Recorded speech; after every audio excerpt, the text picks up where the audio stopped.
usage of under the articles. So today we are going to discuss about the use of an. So let's start. Use of an. It is used with wall. And किंदे नाल use होंदा? Wall दे नाल use होंदा है. Wall केड़ी है साडे? 5 A T I O U. As you know कि ये साडे 5 walls है तो इन्हां नाल असीं की use करना? An. Look at the example. An egg. Here E is a wall, that's why we apply an here. An apple. असी तसी की लगाता an. Secondly, it is used with degree also. Degree नाल भी use होंदा. For example, an MLA and MA BEd. क्योंकि MA BEd degree है, that's why we apply an here. Students, as I told you in my last video also, that applying a or an, we have to focus upon the sound, not upon the word only. Here, madam, wall. It's not about word, it's about sound. कि wall दी JD sound होनी चाहिए आ, word तो ही हैगी आ, but ये भी देखना जरूरी है कि ये जो word आ, ये wall दी sound कर भी रहे हैं. Look at this egg. Egg. ED the sound आ रही है. That's why we apply an. Not just because कि इत्थे e लग्या होया सी n लगाता, because e जेडी आ wall दी sound भी दे रहा. That's why we apply an here. An apple. Apple.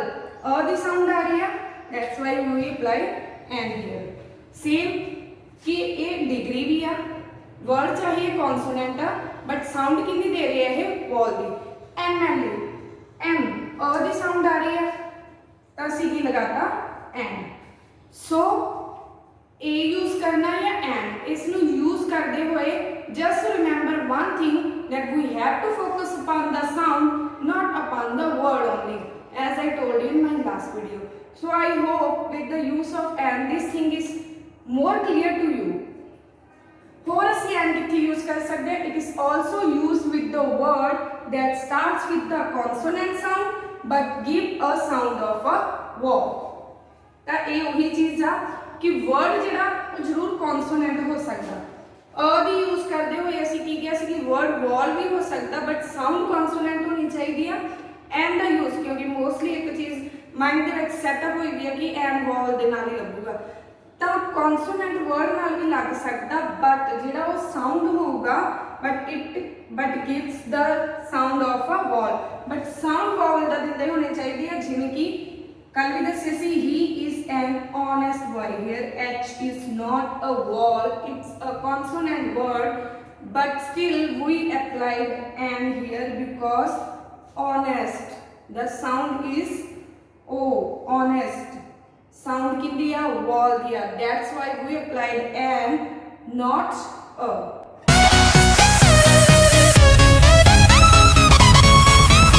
So always remember, keep this thing in your mind, that we have to focus upon the word, have to focus upon the sound, not upon the word. So here जेड़ा honest h चाहे consonant word है, but sound जेड़ी सानू vowel दी दे रहा, इसलिए इसी an लगाता. So I hope with the usage of an this thing is more clear to you. Now let's move toward the next article, that is the. So today we will also discuss about the use of the. So let's move.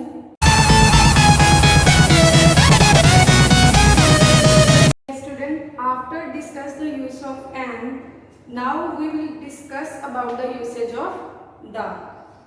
I am going to discuss about the usage of the, that where we can use the or where we can't. So let's start. Use of the.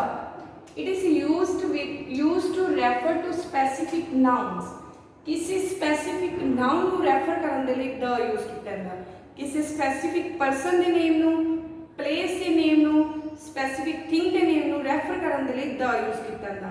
मतलब उस person, place ਜਾਂ thing ਦੇ name ਦੇ ਨਾਲ ਅਸੀਂ the use ਕਰਦੇ ਹਾਂ जो common नहीं हैगी, जो ज़्यादा single ਆ ਜਾਂ फिर बहुत ज़्यादा महान आ, ਉਹਨਾਂ ਨਾਲ ਅਸੀਂ the use ਕਰਦੇ ਹਾਂ. For example, we live on the earth. Single ही अर्थ, एक ही अर्थ था ਤੇ ਅਸੀਂ ਕੀ ਇਸ ਲਈ ਕੀ ਯੂਜ਼ ਕੀਤਾ द, ਅਸੀਂ ਧਰਤੀ ਤੇ ਰਹਿ ਰਹੇ ਹਾਂ। ਹੁਣ ਇਹ ਨਹੀਂਗਾ कि आ भी अर्थ हो भी अर्थ है भी अर्थ सिंगल एक ही अर्थ आ स्पेसिफिक नाउन आ स्पेशल चीज बन गई that's why we apply the here. It is also used when we speak of a particular person और थिंग। इस चीज से राजे थोड़ा ध्यान दियो कि स्पेसिफिक नाउन दे नाल वी नो कि सानू पता कि the sun the earth the Mahatma Gandhi ये सानू पता है, बट ਇਹ ਕਿੰਨੇ ਨਾਲ ਯੂਜ਼ ਹੁੰਦਾ ਜਦੋਂ ਕਿਸੇ ਅਸੀਂ ਪਾਰਟਿਕੂਲਰ ਪਰਸਨ ਦੇ ਬਾਰੇ ਹੀ ਗੱਲ ਕਰ ਰਹੇ ਹਾਂ। ਇਸ ਐਗਜ਼ਾਮਪਲ ਤੋਂ ਪਹਿਲਾਂ ਤੁਹਾਨੂੰ ਇੱਕ ਐਗਜ਼ਾਮਪਲ ਦੇ ਕੇ ਦੱਸਦੀ ਹਾਂ। ਮੰਨ ਲਓ ਕਿ ਤੁਹਾਨੂੰ ਐਸੇ ਆ ਗਿਆ ਮਾਈ ਬੈਸਟ ਫਰੈਂਡ। ਹੁਣ ਤੁਸੀਂ ਕਹਿੰਦਾ ਕਿ ਮੇਰੇ ਬਹੁਤ ਸਾਰੇ ਫਰੈਂਡ ਆ, ਮੇਰੀ ਕਲਾਸ ਵਿੱਚ ਬਹੁਤ ਸਾਰੇ ਸਟੂਡੈਂਟ ਆ, ਉਹਨਾਂ ਵਿੱਚੋਂ ਬਹੁਤ ਸਾਰੇ ਮੇਰੇ ਫਰੈਂਡ ਆ, but that particular person is my best friend. ਤੁਸੀਂ ਇੱਕ ਪਾਰਟਿਕੂਲਰ ਪਰਸਨ ਦਾ ਨੇਮ ਦੱਸ ਸਕਦੇ ਹੋ कि राम सीता गीता कोई भी नाम तुसी दस है कि ये मेरा बेस्ट फ्रेंड। हुण पूरे ऐसे विच अगर तुसी डिस्क्राइब कर रहे हो तो उस पर्टिकुलर परसन को डिस्क्राइब कर रहे हो। हुण जिहड़ा पर्टिकुलर परसन आ वो स्पैशल बन गया, मतलब वो पूरी क्लास के विचों अलग हो गया क्योंकि तुसी उस दे बारे विच दस रहे हो, इसलिए वो अ तो द बन गया। क्लीयर? क्योंकि मोस्टली बच्चे गलती करते हैं कि समझ नहीं आती आ कदों ना द। तो रजी जदों तक तुसी अपनी सारी क्लास के बारे में दस रहे हो कि मेरी क्लास में बहुत सारे स्टूडेंट आ या वो तो ठीक है तुसी दस रहे हो, बट जदों उन्हां विचों किसी स्पैसिफिक परसन के बारे में दस रहे हो, अपने बेस्ट फ्रेंड के बारे में दस रहे हो, तो उदों तुसी की यूज़ करते हो द। इसी तरह तुसी कोई गल दस रहे हो कि कल मैं जा रहा सीगा जां जा रही सी, रोड ते आ इंसीडेंट होया, ठीक है वो एक नॉर्मल आ, पर जब तुसी दसोगे कि उतों एक आ वाले बंदे ने, मान लो Ram is the man who did it, उस बंदे ने आ काम करता। हुण तुसी सारिਆਂ ਦੇ ਵਿੱਚੋਂ बंदा की बन गया स्पैशल बन गया जिसने कुछ किया, तो जदों उस दे बारे ਵਿੱਚ तुसी डिस्क्राइब करोगे तो की यूज करोगे the. Look at the example, he is the man who beat me. हुण तुसी दस रहे हो क्लास ਵਿੱਚ बहुत, मान लो तुसी दस रहे हो क्लास 'ਚ ਮੈਨੂੰ ਕਿਸੇ ਨੇ ਕੁੱਟਤਾ, तो तुसी दस रहे हो कि ही इज द मैन, उस दे वाले तुसी इशारा कर रहे हो कि he is the man who beat me. बाकी सारी क्लास बैठी है बट नहीं ਉਹੀ ਉਹ स्पैशल बंदा है जिन्हें मैनू कुटिया है, तो वो बंदे वाले स्पैसीफिक मतलब ये नहीं गा कि उस बारे चंगा दसना माड़ा, मतलब किसी बंदे वाल तुसी सारी भीड़ के विचों एक बंदे वाल इशारा कर रहे हो तो वो दा बन जाता है। ठीक है, next the shirt you are asking for is out of stock. The shirt the क्यों लगाया? क्योंकि शर्ट्स बहुत आ, शर्ट्स बहुत आ गई पिंक कलर की येलो, बट मैं इत्थे उस शर्ट बारे गल कर रही हाँ जो तुसी मंगवाई सी, वो आउट ऑफ स्टॉक आ, खत्म आ। तो वो शर्ट हुण स्पैशल बन गई क्योंकि वो तुसी जिस चीज़ का ऑर्डर दिता, मैं तुहानूं पर्टिकुलर शर्ट बारे दस रही हाँ कि वो आउट ऑफ स्टॉक आ, तो वो शर्ट के नाल की लगावांगे द। इस तरह सारिਆਂ ਦੇ ਵਿੱਚੋਂ किसी स्पैशल परसन बारे थिंग बारे या पर्टिकुलर थिंग बारे या परसन बारे गल करांगे तो उस दे नाल असीं की यूज़ करांगे द। क्लीयर? हुण इत्थे ये तो पता लग गया कि दा किहदे नाल नहीं करना। अगर तुसीं दस रहे हो कि मेरी क्लास में बहुत सारे फ्रेंड्स आ, उन्हां लई दा नहीं यूज़ करोगे। ठीक है, तुसीं दस रहे हो कि मैं उत्थों जा रहा सी, उत्थे भीड़ च बहुत आदमी खड़े सी, उन्हां लई दा नहीं यूज़ होगा, बट उन्हां विचों किसी स्पैसीफिक परसन बारे दस रहे हो then we use the. Clear? होर कित्थे यूज़ होंदा? It is used with the countries whose name includes word like kingdom, state और रिपब्लिक। ये उन्हां कंट्रीज के नेम नाल ही यूज़ होगा जिन्हां कंट्रीज के नेम के नाल किंगडम, स्टेट और रिपब्लिक लग्या हो। मीनस किंगडम होगी कोई स्टेट जिवें यूएसए, अगर मैं कहां कि the Canada, the India, is it true? No, it's not, because the Canada और द इंडिया नहीं आऊगा। ठीक है, अगर मैं कहूँ the USA, is it true? Yes. हम तुसी कहोगे ये किवें? क्योंकि यूएसए को जिन्हें अंडर काफ़ी होर कंट्रीज होंदियां, मतलब अगर किंगडम बारे गल कर रहे हो तो द यूज़ होगा, अदरवाइज नहीं होगा। फॉर एग्जाम्पल एक थोड़ा इतों भी शो हो जाएगा कि किंगडम, स्टेट या रिपब्लिक वर्ड नाल दे लगा होगा, जिवें द यूनाइटेड किंगडम लगा द लगाता, द यूनाइटेड स्टेट्स लगा द लगाता। तो सिंपल किसी कंट्री के नेम नाल नहीं, बट किसी किंगडम के, स्टेट के या रिपब्लिक की ਨੇਮ ਦੇ ਨਾਲ, ਕੰਟਰੀ ਦੇ ਨਾਲ ਇਹ ਨੇਮ ਲੱਗੇ ਆ ਤਾਂ ਅਸੀਂ ਦ ਯੂਜ਼ ਕਰਦੇ ਹਾਂ। ਰਾਜੇ ਜਿਹੜਾ ਦ ਹੈ ਇਹਦੀ ਯੂਸੇਜ ਬਹੁਤ ਜ਼ਿਆਦਾ ਹੈ, ਬਟ ਆਪਾਂ ਨੂੰ ਜਿੰਨੀ ਕੁ ਲੋੜ ਆ ਮਤਲਬ ਆਪਣੇ ਸਬਜੈਕਟ ਦੇ ਸੌਰੀ ਆਪਣੇ ਸਿਲੇਬਸ ਦੇ ਅੰਦਰ ਜਿੰਨੀ ਕੁ ਲੋੜ ਹੈ ਮੈਂ ਤੁਹਾਨੂੰ ਉਹਦੇ ਬਾਰੇ ਦੱਸੂ, ਕਿਉਂਕਿ ਦ ਜਿਹੜਾ ਹੈ ਕਾਫੀ ਜਗ੍ਹਾ ਬਸ ਇਸ ਨੂੰ ਯੂਜ਼ ਕਰਦੇ ਹੋਏ ਕਨਫਿਊਜ਼ ਨਹੀਂ ਹੋਣਾ। ਇੱਕ ਭੀੜ ਦੇ ਵਿੱਚੋਂ ਜਿਹੜੀ ਚੀਜ਼ ਨੂੰ ਚੁਣ ਕੇ ਅਲੱਗ ਕਰਦੇ ਆਪਾਂ ਉਸ ਦੇ ਲਈ ਅਸੀਂ ਦਾ ਯੂਜ਼ ਕਰਦੇ। ਇਸ ਤਰ੍ਹਾਂ ਕੰਟਰੀਜ਼ ਬਹੁਤ ਆ, ਪਰ ਜਿਨ੍ਹਾਂ ਦੇ ਅੰਡਰ ਹੋਰ ਬਹੁਤ ਸਾਰੀ ਕੰਟਰੀਜ਼ ਹੁੰਦੀਆਂ ਉਹਨਾਂ ਲਈ ਅਸੀਂ ਕੀ ਯੂਜ਼ ਕਰਦੇ ਹਾਂ, ਦਾ। ਹੋਰ ਤਾਂ ਜੀ ਕਿਹਦੇ ਨਾਲ ਯੂਜ਼ ਹੁੰਦਾ, it is used with well known buildings ਔਰ ਵਰਕ ਆਫ ਆਰਟ। ਕੋਈ ਮਤਲਬ ਬਹੁਤ ਜ਼ਿਆਦਾ ਪ੍ਰਸਿੱਧ ਜਿਹੜੀਆਂ ਬਿਲਡਿੰਗਸ ਆ ਜਾਂ ਕਿ ਜਿਸ 'ਤੇ ਬਹੁਤ ਸੋਹਣਾ ਕੋਈ ਆਰਟ ਦਾ ਵਰਕ ਹੋਇਆ ਵਾ, ਉਸ ਤਰ੍ਹਾਂ ਦੀਆਂ ਬਿਲਡਿੰਗਸ ਨੂੰ ਜਾਂ ਕਿਸੇ ਚੀਜ਼ ਨੂੰ ਡਿਸਕ੍ਰਾਈਬ ਕਰਨ ਦੇ ਲਈ ਅਸੀਂ ਕੀ ਯੂਜ਼ ਕਰਦੇ ਹਾਂ, the. For example the Taj Mahal historical building, the Lal Qila. ਅਸੀਂ ਜਾਣਦੇ ਹਾਂ ਕਿ ਹਿਸਟੋਰੀਕਲ ਬਿਲਡਿੰਗਸ ਆ, ਵੈਲ ਨੋਨ ਬਿਲਡਿੰਗਸ ਆ, ਵਰਕ ਆਫ ਇੱਥੇ ਆਰਟ ਹੋਇਆ ਵਾ, that's why we apply the here. ਕਿੱਥੇ ਨਹੀਂ ਯੂਜ਼ ਹੋਣਾ, ਅਗਰ ਤੁਸੀਂ ਨਾਰਮਲ ਕਿਸੇ ਬਿਲਡਿੰਗ ਦੀ ਗੱਲ ਕਰ ਰਹੇ ਹੋ ਕਿ ਮੈਂ ਕੱਲ ਉਹ ਬਿਲਡਿੰਗ ਦੇਖੀ ਜਾਂ ਇਹ ਬਿਲਡਿੰਗ ਬਹੁਤ ਸੋਹਣੀ ਬਣੀ ਆ, ਨਾਰਮਲ ਬਿਲਡਿੰਗ ਦੀ ਗੱਲ ਕਰ ਰਹੇ ਹੋ ਤਾਂ ਦ ਯੂਜ਼ ਨਹੀਂ ਹੋਊਗਾ। ਕਲੀਅਰ। ਅਗਰ ਤੁਸੀਂ ਕਿਸੇ ਹਿਸਟੋਰੀਕਲ ਬਿਲਡਿੰਗ ਦੀ ਗੱਲ ਕਰ ਰਹੇ ਹੋ ਤਾਂ ਹੀ ਦਾ ਯੂਜ਼ ਕਰੋਗੇ। ਅਗਰ ਨਾਰਮਲ ਕਿਸੇ ਬਿਲਡਿੰਗ ਦੀ ਗੱਲ ਕਰ ਰਹੇ ਹੋ ਜਾਂ ਤੁਸੀਂ ਕਹੋ ਕਿ ਕੱਲ ਮੈਂ ਆਪਣੀ ਗਲੀ ਵਿੱਚ ਗਿਆ, ਗਲੀ ਲਈ ਯੂਜ਼ ਕਰੋਗੇ ਤਾਂ ਉਹ ਨਹੀਂ ਯੂਜ਼ ਹੋਊਗਾ। ਹਿਸਟੋਰੀਕਲ ਬਿਲਡਿੰਗਸ ਔਰ ਵੈਲ ਨੋਨ ਬਿਲਡਿੰਗਸ ਦੇ ਲਈ ਹੀ ਅਸੀਂ ਦਾ ਯੂਜ਼ ਕਰਾਂਗੇ। ਨੈਕਸਟ ਆ it is used with the name of reverse, oceans, mountains etcetera. ਇਹ ਸਾਨੂੰ ਪਤਾ ਹੀ ਹੈ ਕਿ ਕੋਈ ਸਾਡੀ ਰਿਵਰ ਆ, ਓਸ਼ੀਅਨ ਆ ਜਾਂ ਮਾਊਂਟੇਨ ਆ, ਉਹਨਾਂ ਦੇ ਲਈ ਅਸੀਂ ਕੀ ਯੂਜ਼ ਕਰਦੇ ਹਾਂ, ਦਾ। For example the Ganga holy river आ गया, the Indian ocean, the Himalayas. Mountain आ गया, ओशियन आ गया ਜਾਂ ਰਿਵਰ ਆ ਗਿਆ, ਉਹਨਾਂ ਲਈ ਅਸੀਂ ਕੀ ਯੂਜ਼ ਕਰਦੇ ਹਾਂ, ਦਾ ਯੂਜ਼ ਕਰਦੇ ਹਾਂ। Next it is used with ਹੌਲੀ ਬੁੱਕਸ, ਟ੍ਰੇਨਸ, ਨਿਊਜ਼ਪੇਪਰਸ ਐਕਸੈਟਰਾ। ਕਿਸੇ ਧਾਰਮਿਕ ਪੁਸਤਕ ਦੀ ਗੱਲ ਕਰ ਰਹੇ ਹੋ, ਕਿਸੇ ਫੇਮਸ ਟ੍ਰੇਨ ਦੀ ਗੱਲ ਕਰ ਰਹੇ ਹੋ, ਟ੍ਰੇਨਸ ਜਿਵੇਂ ਬਹੁਤ ਜ਼ਿਆਦਾ ਹੈ, ਅਗਰ ਕਿਸੇ ਫੇਮਸ ਟ੍ਰੇਨ ਬਾਰੇ ਗੱਲ ਕਰ ਰਹੇ ਹੋ ਤਾਂ ਦ। ਨਿਊਜ਼ਪੇਪਰ ਬਾਰੇ ਗੱਲ ਕਰ ਰਹੇ ਹੋ ਤਾਂ ਕੀ ਲੱਗਦਾ ਹੈ, ਦ। ਲੁੱਕ ਐਟ ਦ ਐਗਜ਼ਾਮਪਲ, ਦ ਗੀਤਾ ਧਾਰਮਿਕ ਬੁੱਕ, ਹਿੰਦੂਆਂ ਦੀ ਧਾਰਮਿਕ ਬੁੱਕ, ਦ ਬਾਈਬਲ ਮੁਸਲਮਾਨ ਦੀ ਧਾਰਮਿਕ ਬੁੱਕ, ਦ ਗੁਰੂ ਗ੍ਰੰਥ ਸਾਹਿਬ ਸਿੱਖਾਂ ਦੀ ਜਾਂ ਕਹਿ ਲਓ ਸਾਰਿਆਂ ਦੀ ਧਾਰਮਿਕ ਪੁਸਤਕ ਹੋ ਗਈ, ਦ ਟ੍ਰਿਬਿਊਨ ਨਿਊਜ਼ਪੇਪਰ ਹੋ ਗਿਆ, ਦ ਲਗਾਤਾ। ਰਾਜਧਾਨੀ ਐਕਸਪ੍ਰੈਸ, ਦ ਰਾਜਧਾਨੀ ਐਕਸਪ੍ਰੈਸ। ट्रेन सी इसलिए ਅਸੀਂ ਕੀ ਲਗਾਤਾ, ਦ। मतलब हॉली बुक और रिलीजियस बुक्स के नेम के नाल, ट्रेन के नेम के नाल और न्यूज़पेपर के नेम के नाल भी ਅਸੀਂ ਕੀ यूज़ करते हैं, द। तो फिर कितने यूज़ होगा, अगर तुम मैं तुम दस किसी लोकल ट्रेन की गल कर रहे हो, किसी नॉर्मल ट्रेन की गल कर रहे हो तो द नहीं यूज़ होगा।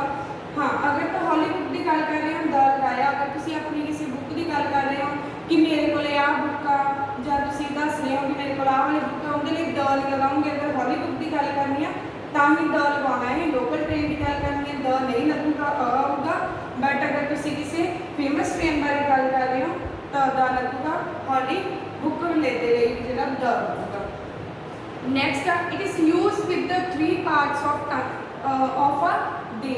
ਇੱਕ ਡੇ ਦੇ ਜਿਵੇਂ 3 ਪਾਰਟਸ ਹੁੰਦੇ ਆ normally, morning, afternoon and evening, ਤਾਂ ਉਸ ਦੇ ਬਾਰੇ ਵਿੱਚ ਡਿਸਕ੍ਰਾਈਬ ਕਰਦੇ ਹੋਏ ਵੀ ਅਸੀਂ ਕੀ ਯੂਜ਼ ਕਰਦੇ ਹਾਂ, the. In the morning, in the morning, in the afternoon, in the evening। ਇਹਨਾਂ ਨਾਲ ਅਸੀਂ ਕਿੰਨਾ ਨਾਲ ਕੀ ਲਗਾਇਆ, 3 ਪਾਰਟ ਆ ਸਾਡੇ ਡੇ ਦੇ, ਤੇ ਤਿੰਨਾਂ ਨਾਲ ਕੀ ਲਗਾਇਆ, ਦ। ਇਸੇ ਤਰ੍ਹਾਂ ਅਗਰ ਤਾਂ ਇੱਦਾਂ ਗੱਲ ਉਹ ਦੱਸ ਰਹੇ ਹੋ ਕਿ ਮੈਂ ਟਾਈਮ ਬਾਰੇ ਵੈਸੇ ਦੱਸ ਰਹੀ ਹਾਂ ਕਿ ਮੈਂ ਇੰਨੇ ਵਜੇ ਗਿਆ ਸੀ, ਇੰਨੇ ਵਜੇ, ਤਾਂ ਦਾ ਜਿਹੜਾ ਯੂਜ਼ ਨਹੀਂ ਹੋਊਗਾ। ਹੋਰ ਦਾ ਕਿੱਥੇ ਯੂਜ਼ ਹੁੰਦਾ ਉਸ ਬਾਰੇ ਵੀ ਆਪਾਂ ਡਿਸਕਸ ਕਰ ਹੀ ਲੈਂਦੇ ਹਾਂ। ਹਾਂਜੀ ਜੀ, ਹੋਰ ਦਾ ਕਿੱਥੇ ਯੂਜ਼ ਹੁੰਦਾ, it is use to represent a whole class. ਇੱਕ ਹੋਲ ਕਲਾਸ ਨੂੰ ਰਿਪਰੈਜ਼ੈਂਟ ਕਰਨ ਦੇ ਲਈ ਅਗਰ ਅਸੀਂ ਦੱਸ ਰਹੇ ਹਾਂ ਕਿ ਕੋਈ ਕੈਟਾਗਰੀ, ਕੋਈ ਕਲਾਸ ਨੂੰ ਡਿਸਕ੍ਰਾਈਬ ਕਰ ਰਹੇ ਹਾਂ ਕਿ ਇਹ ਜਿਹੜੀ ਇਸ ਕੈਟਾਗਰੀ ਜਾਂ ਇਸ ਕਲਾਸ ਦੇ ਲੋਕ ਚੰਗੇ ਹੁੰਦੇ ਆ, ਸੌਰੀ ਐਨੀਮਲਸ ਵੀ ਹੋ ਸਕਦੇ ਆ, ਨਾਟ ਓਨਲੀ ਪਰਸਨ, ਐਨੀਮਲਸ ਹੋ ਸਕਦੇ ਆ, ਤਾਂ ਉਸ ਨੂੰ ਰਿਪਰੈਜ਼ੈਂਟ ਕਰਨ ਦੇ ਲਈ ਅਸੀਂ ਦਾ ਯੂਜ਼ ਕਰਦੇ ਹਾਂ। ਐਗਜ਼ਾਮਪਲ ਨਾਲ ਤੁਹਾਨੂੰ ਇਹ ਚੀਜ਼ ਜ਼ਿਆਦਾ ਕਲੀਅਰ ਹੋਊਗੀ। So look at the example, the dog is a faithful animal. ਹੁਣ ਅਸੀਂ ਦੱਸ ਰਹੇ ਕਿ ਜਿਹੜਾ ਡੌਗ ਹੁੰਦਾ ਹੈ वो फेथफुल एनीमल हुंदा है तां असीं की यूज़ करता द, क्योंकि इत्थे जिहड़ा डॉग असीं ये नहीं दस रहे कि जिहड़ा मेरे कोले डॉग आ वो फेथफुल एनीमल आ जां वो फेथफुल आ, जां दस रहे कि मेरे फ्रेंड कोले जो डॉग आ। No, here we talk about the whole class कि कोई भी डॉग आ चाहे वो मेरे कोले आ चाहे वो मेरे फ्रेंड कोले आ किसी कोले भी आ ते जिहड़ा वो डॉग आ वो की आ फेथफुल एनीमल आ गए। डॉग जिहड़े आ इत्थे एक डॉग ही अपनी होल क्लास नूं रिप्रजेंट कर रहा हैगा कि जिहड़े सारे दे सारे डॉग हुंदे आ फेथफुल हुंदे आगे। सो इत्थे असीं एक डॉग बारे नहीं गल कर रहे, क्लास बारे डॉग की पूरी, जिवें काओ बारे कहना कि काओ बहुत यूजफुल एनीमल आ, तो वो एक काओ नहीं ये नहीं गा कि जो मैं देखी आ जां वो खड़ी आ वही यूजफुल आ, सारे दे सारियां काओ यूजफुल आ, तो एक काओ ही अपनी होल क्लास को रिप्रजेंट कर रही है। सो असीं काओ दे नाल की लगावांगे द। सो किहदे नाल नहीं लगना, ठीक है। अगर तुसीं दस रहे हो कि जो मेरे कोले डॉग आ बहुत सोहना है, जो मेरा पैट आ वो बहुत सोहना, तो तुसीं वो जिहड़ा तुहाडा पैट आ वो क्लास नूं नहीं डिस्क्राइब कर रहा, तुसीं दस रहे हो कि पर्टिकुलर जिहड़ा मेरे कोले पैट आ वो सोहना जां उसका नाम जो मैं पैट रखिया उसका नाम जैकी आ। सो सारियां दा नाम जैकी नहीं ना हो सकदा, तुसीं पर्टिकुलर की दस रहे हो अपने उस एक डॉग बारे दस रहे हो, बट वो डॉग होल क्लास नूं रिप्रजेंट नहीं कर रहा तो उस दे नाल जिहड़ा द नहीं लगूगा। बट अगर तुसीं दस रहे हो कि dog is a faithful animal तो हुण वो की होल क्लास नूं रिप्रजेंट कर रहा, then we applied the. That's why we applied the here, क्योंकि वो अपनी होल क्लास नूं रिप्रजेंट कर रहा। सो इस चीज़ को ध्यान में रखना कि अगर अपने डॉग बारे कुछ दस रहे हो तो द नहीं आऊगा, ही आऊगा कि मैं एक डॉग देखा, आई सॉ अ डॉग आऊगा। बट अगर कुछ दस रहे हो इदा का जो कि उनकी होल क्लास को रिप्रजेंट कर रहा, then we apply the. Clear. Next, it is use with the superlative degree. Superlative degree किहड़ी हुंदी है तुहानूं पता है, उहनां नाल यूज हुंदा। Look at the example, the most brave boy, the tallest girl, इस तरह कोई भी सुपरलेटिव जी डिग्री उहदे नाल भी असीं की लगा देंगे द लगा देंगे। क्लीयर। सो यही कुछ मैं तुहानूं जिहड़े एक्सप्लेन करती कि असीं कित्थे कित्थे द यूज करते हैं। I hope this lecture is clear to you. Don't confuse, मैं तुहानूं ये भी दसदा कि द कित्थे यूज करना है एंड ये भी दसदा कित्थे नहीं करना। सो हुण तुहानूं कन्फ्यूज नहीं होना चाहिए कि कित्थे लगाना है कित्थे नहीं। ये चीज़ों को माइंड में रख के ही तुसीं जदों भी तुहाडे कोल ब्लैंक आउंदी है तो अ आउणा ते द आउणा, ये चीज़ तुहानूं क्लीयर होनी चाहिए। इसी तरह अ ते एंड की कन्फ्यूजन कि just focus upon the sound not upon the word. Again and again तुहानूं कह रही है क्योंकि मोस्टली बच्चे गलती करते हैं। एंड उसी तरह है कि अगर अपने डॉग बारे कुछ दस रहे हो या अपनी बुक बारे दस रहे हो या कोई सिंपल पर्सन बारे दस रहे हो तो द नहीं आऊगा। बट अगर किसी स्पैसीफिक पर्सन, हॉली बुक या एक क्लास को रिप्रजेंट करने वाली किसी चीज़ लिए यूज कर रहे हो तो the. I hope it's clear to you. So learn it properly. Thank you. Have a nice day.